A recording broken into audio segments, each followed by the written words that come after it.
अस्सलाम वालेकुम। इस वीडियो में हम पढ़ेंगे the endospore formation in bacteria. Bacteria के अंदर एंडोस्पोर की फॉर्मेशन कैसे होती है, ये आज का हमारा टॉपिक है।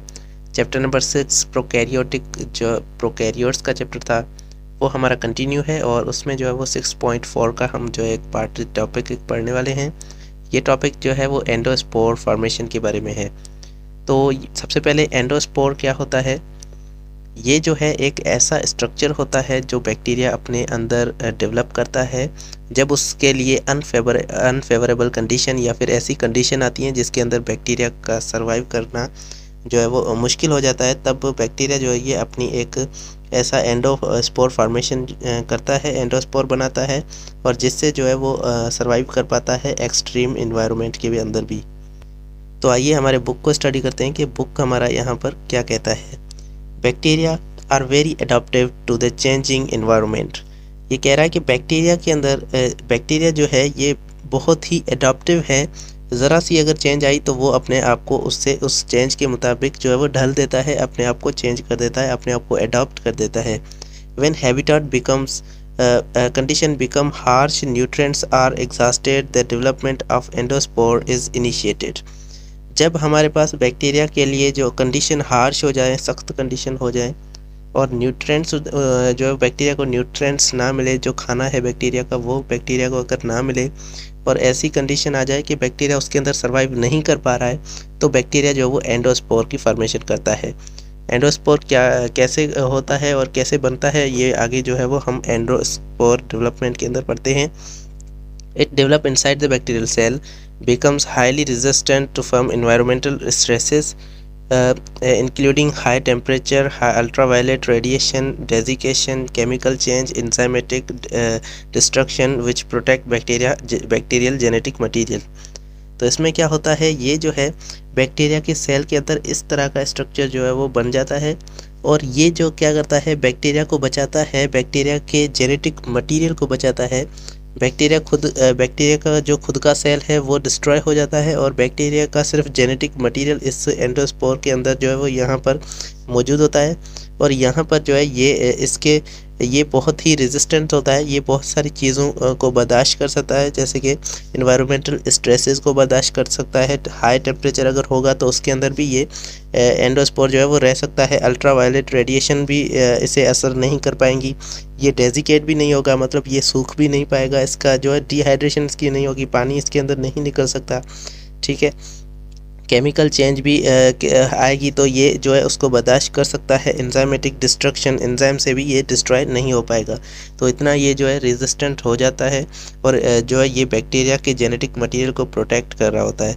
क्योंकि बैक्टीरिया जब एंडोस्पोर बनाता है तो बैक्टीरिया का जो भी जेनेटिक मटेरियल है वो एंडोस्पोर के अंदर चला जाता है, उसकी कॉपी जो है वो इसके अंदर चली जाती है।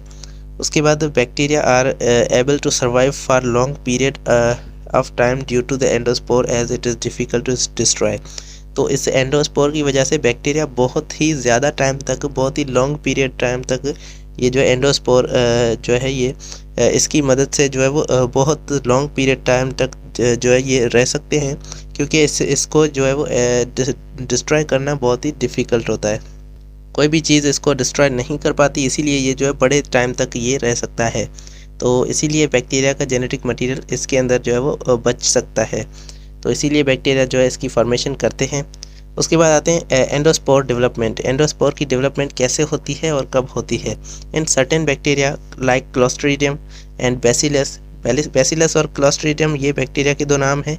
इन कुछ बैक्टीरिया के अंदर the cell tried over unfavourable condition by forming endospore. Cell जो है वो अनफेवरेबल कंडीशन से बचता है, एंडोस्पोर की फॉर्मेशन करता है। During this process a portion of the cytoplasm and a copy of bacterial chromosome undergo dehydration and get surrounded by 3 layered covering. इसके अंदर क्या होता है, एक छोटा सा साइटोप्लाज्म का एक छोटा सा पोर्शन, एक छोटा सा हिस्सा साइटोप्लाज्म का और इसकी जो है वो क्रोमोसोम की एक जो वो कॉपी बनती है, जैसे डीएनए की कॉपी बनती है तो इसके पूरे क्रोमोसोम की जो है वो एक दूसरी कॉपी बन जाती है। और इस तरह ये जो कॉपी है ये इस छोटे से पार्ट के साथ जो है वो मिलकर 3 लेयर ऊपर बना देती है और ये जो है एक यहाँ पर कॉपी होती है और 3 लेयर ऊपर जो है ये बन जाती हैं। तो जैसे ही 3 लेयर बन जाती हैं तो ये वाला जो स्ट्रक्चर अब बन चुका है ये कहलाता है एंडोस्पोर। तो ये बैक्टीरिया का एंडोस्पोर ऐसे बनता है, एक साइटोप्लाज्म की जो है वो छोटा सा पोर्शन होता है और बैक्टीरिया के क्रोमोसोम की एक कॉपी होती है। ये दोनों चीज़ें मिलकर जो है वो इसका एंडोस्पोर बना देती हैं। और याद रहे एंडोस्पोर के अंदर जो है वो 3 लेयर्स होती हैं, 3 कवरिंग होती हैं। The remaining part of the cytoplasm and cell degenerate, बाकी का जो सेल का हिस्सा रहता है और साइटोप्लाज्म का बाकी का जो भी हिस्सा बचता है वो जो है वो डीजनरेट हो जाता है, वो डिस्ट्रॉय होकर ख़त्म हो जाता है। The resulting structure called endospore can tolerate extreme environmental condition and can remain viable for several years। तो ये जो है हमारा एंडोस्पोर अब जो बन चुका है, ये बड़ी बड़ी जो है वो इन्वायरमेंटल एक्सट्रीम इन्वायरमेंट के अंदर भी रह सकता है, उसे बर्दाश्त कर सकता है और ये जो है बहुत सारे ज़्यादा सालों तक ये जो है रह सकता है। When environmental condition become suitable, जब environment की conditions इनके लिए suitable हो जाती हैं, जहाँ पर बैक्टीरिया रह सकता है आराम से, तब क्या होता है the endospore absorb water. Endospore जो इनका होता है ये पानी को एब्जॉर्ब करता है और उसके बाद swells and wall split releasing the cell inside, और उसकी वाल जो है वो बड़ी हो जाती है और स्प्लिट हो जाती है, टूट जाती है और उसके बाद जो है एक नया सेल बन जाता है और ये जो है नया बैक्टीरिया उसके अंदर से बन जाता है। It develop a new cell wall and start functioning as a typical bacterial cell. ये जो है नई एक बैक्टीरियल सेल बनाता है। बैक्टीरियल सेल वाल की ऊपर से जो लेयर होती है ये सेल वाल बनाता है और सेल वाल के बाद जो है ये एक बैक्टीरिया का सेल बन चुका होता है। तो ये बैक्टीरिया के सेल की तरह एक फंक्शन कर रहा होता है। उसके बाद यहाँ पर जो है वो इसका स्ट्रक्चर दिया हुआ है कि कैसे होता है सब कुछ। तो सबसे पहले जो है वो ये हमारा नॉर्मल सेल है जिसे वेजिटेटिव सेल कहा गया है इन्होंने। उसके बाद जो है जब इन्वायरमेंटल कंडीशन अनफेवरेबल हो चुकी है इनके लिए, तब इन्होंने जो है वो एक तरह का यहाँ पर जो है वो एक स्ट्रक्चर यहाँ पे एक लकीर ड्रा कर दी है जिसे जो है वो सेप्टम कहा जाता है। ये सेप्टम जो है वो ये एक बैक्टीरिया के एक हिस्से को जो है वो अलग करता है, क्योंकि यहाँ पर जो है वो अब एंडोस्पोर की फॉर्मेशन होनी है। तो ये जो है सेप्टम इन दोनों को जो है वो सेपरेट कर देगा। अब यहाँ पर जो है वो एक साइटोप्लाज्म का एक छोटा सा पोर्शन है और यहाँ पर जो है वो एक कॉपी है डीएनए की। तो यहाँ पर आहिस्ता आहिस्ता ये जो है फॉरस्पो इनगल्फमेंट होगी, मतलब यहाँ पर जो है वो जो डीएनए है वो अंदर चला जाएगा। उसके बाद जो है ये बन चुका है, फॉरस्पोर बन चुका है। उसके बाद आगे ये जो है बनने को है, कंप्लीट होने को है और यहाँ पर जो है ये एंडोस्पोर कंप्लीट हो चुका है और बाकी जो सेल है ये जो यहाँ पर जो है इसकी लाइसिस हो रही है, ये ब्रेक डाउन हो रहा है, बाकी का टूट रहा है, बाकी सिर्फ ये हमारा एंडोस्पोर जो है ये बन चुका है। अब ये एंडोस्पोर जो है ये बहुत सारे सालों तक रह सकता है। तो ये थोड़े से स्टेप हैं, यहाँ पर जो है वो एंडोस्पोर की फॉर्मेशन हो रही होती है। उसके बाद हमारा जो है यहाँ पर छोटा सा टॉपिक है कि some other survival methods of bacteria. Bacteria के पास कुछ और भी सर्वाइवल के मेथड्स हैं, कुछ और भी चीज़ें हैं, कुछ और भी ऐसे प्रोसेस हैं जिनकी वजह से बैक्टीरिया जो है वो इन्वायरमेंट की कंडीशन से बचकर रह सकता है। तो वो कौन से हैं? एक तो हमारा हो गया एंडोस्पोर। ये पहला जो है हमारा एंडोस्पोर फॉर्मेशन, ये एक प्रोसेस था। तो दूसरे मेथड्स भी बैक्टीरिया के पास मौजूद हैं, आइए देखते हैं वो कौन से हैं। During unfavourable condition bacteria develop endospores, exospores and cysts. तो ये जो है बैक्टीरिया हमारे पास सिस्ट बनाते हैं, एंडोस्पोर बनाते हैं, ये हम देख चुके हैं ऊपर, और एक्सोस्पोर्स बनाते हैं। तो एक्सोस्पोर्स एक तरह के ऐसे ही स्पोर्स होते हैं, लेकिन ये जो है यहाँ पर सेल के अंदर बन रहा है तो इसे एंडोस्पोर कहा गया है। सेल के जो बाहर बनेगा वो एक्सोस्पोर कहलाएगा।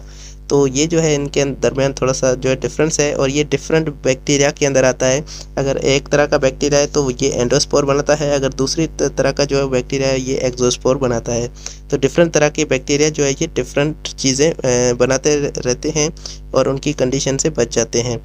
तो यहाँ पर जो है वो सिस्ट भी एक दूसरे तरह के बैक्टीरिया होते हैं जो सिस्ट भी बना सकते हैं, depending on the type of bacteria. ये डिपेंड करता है कि बैक्टीरिया का टाइप कौन सा है।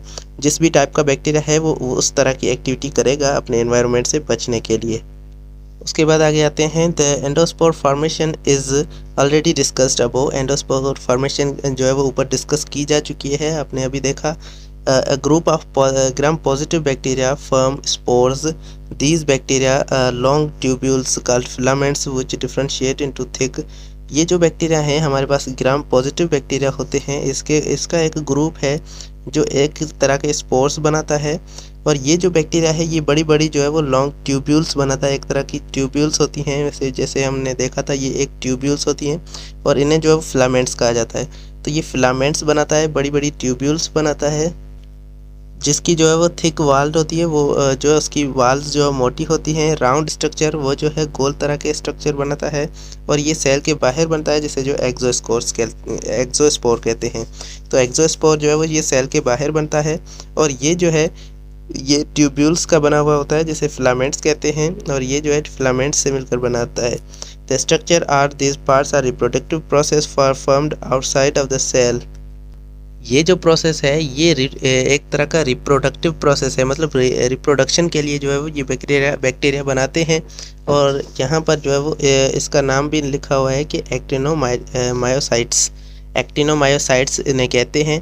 एक्सोस्पोर्स जो बनते हैं ये जो है एक्टिनोमायोसाइट्स कहते हैं। तो ये जो है सेल वाल के बाहर बनता है। ये हमारा मिसाल के तौर पे यहाँ पर ये जो सेल है इसके बाहर जो है यहाँ पर बनेगा, तो ये इसे जो है वो एक्सोस्पोर कहते हैं। In other type of bacteria like Azotobacter species, ये एक तरह का बैक्टीरिया है Azotobacter species. The cyst is formed, इनके अंदर जो है वो सिस्ट बनता है। तो सिस्ट जो है ये एक तरह का और इनके पास मेथड है। This cysts are dominant cells, ये जो है खुद एक अलग अलग जो है वो सेल्स होते हैं, पूरे के पूरे सेल्स ही होते हैं लेकिन विद थिक सेल वाल। लेकिन इनके पास जो है सेल वाल थोड़ी सी मोटी होती है। द साइटोप्लाज्म कॉन्ट्रैक्ट, और इसका साइटोप्लाज्म जो है वो कॉन्ट्रैक्ट होता है। तो इसका ये हमारे पास मिसाल के तौर पे एक सेल है, इसकी जो सेल वाल है ये बहुत ही यहाँ पर जो ये सेल वाल है ये बहुत ही मोटी है और इसका जो है वो साइटोप्लाज्म ये जो है वो कॉन्ट्रैक्ट है। और ये वाला जो सेल है ये हमारे पास जो है वो एक और तरह का सेल है जो सिस्ट कहलाता है। तो सिस्ट भी कुछ बैक्टीरिया के अंदर बनते हैं। Cyst formation occur in changing cell wall, तो ये जो है सिर्फ सेल वाल को चेंज करने से ये सिस्ट की फॉर्मेशन होती है। अपनी सेल वाल को जो है वो बैक्टीरिया चेंज करते हैं और साइटोप्लाज्म को जो है वो कॉन्ट्रैक्ट करते हैं। These bacterial cell become resistant to desiccation and some chemical, ये जो है ये बैक्टीरिया कुछ डेजिकेशन से बच जाते हैं, सूखने से बच जाते हैं और कुछ केमिकल से भी ये अपने आप को प्रोटेक्ट कर पाते हैं। these cells are not same resistant to temperature and like endospore, तो जिस तरह एंडोस्पोर टेम्परेचर और दूसरी भी बहुत सारी चीज़ों से बच सकता है, उसी तरह ये हमारे जो सेल्स हैं सिस्ट जो हैं ये इतने ज़्यादा रेजिस्टेंट नहीं होते, ये दूसरी चीज़ों से नहीं बच पाते, सिर्फ ये जो है वो डेजिकेशन और कुछ केमिकल्स से ये जो है बच सकते हैं। तो उम्मीद है आपको ये आज का टॉपिक अच्छे से समझ में आ चुका होगा। अगली वीडियो में हम मोटिलिटी इन बैक्टीरिया को जो मोटिलिटी को डिस्कस करेंगे। Thank you so much for watching. Allah Hafiz.